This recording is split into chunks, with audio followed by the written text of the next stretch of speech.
just wanted to bring this to your attention. We keep hearing that by President Trump ending the funding for USAID, that he was hurting all of these poor countries. Well, the African countries are saying just the opposite. Dr. Arikana, who used to be an ambassador to the U.S. from the African Union, she says just the opposite. The African countries are happy because they realized that the USAID was using the funds to really promote colonialism in Africa and throughout the world. And they were doing things that no one expected them to do.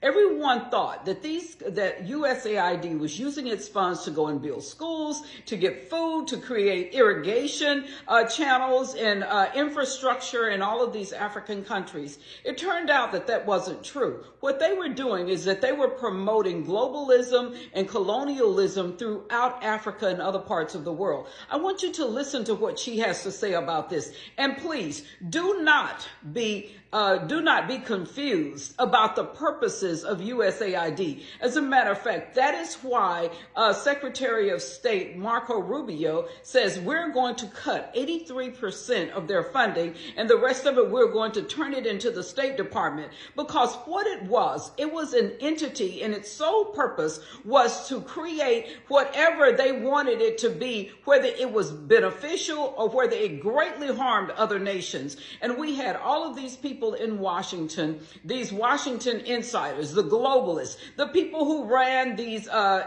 different agencies, the bureaucrats, and what they were doing is creating their own agenda using our tax dollars through USAID. Anyway, listen to what Dr. Arikana had to say about this. Today we're talking with Ambassador Arikana Chihombori-Quao, a medical doctor and former permanent representative of the African Union to the United States. Ambassador, it is terrific to have you with me in stage here in studio. Let me just ask you, if I look through the USAID programs, some of which have been cut off, in Congo, there's an aid group, Action Against Hunger. This is they're treating tens of thousands of malnourished children. In Ethiopia, food assistance stopped for more than 1 million people, as we've seen these AID cuts go into force, really across the board with very, very few waivers. How is Africa feeling this moment? Do you see this as a story of tragedy, or is there something else that we need to be looking at? I think there's something else we need to be looking at. There is need for readjustments. There is need for realignment. We need to understand the real reason why USAID is in Africa. And not just USAID, but other NGOs. You look at DFID, which is the British equivalent, and many other smaller ones.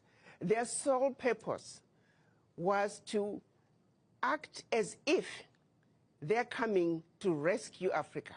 They're coming to fill in the gaps in government services, gaps in education, gaps in healthcare, gaps in humanitarian services.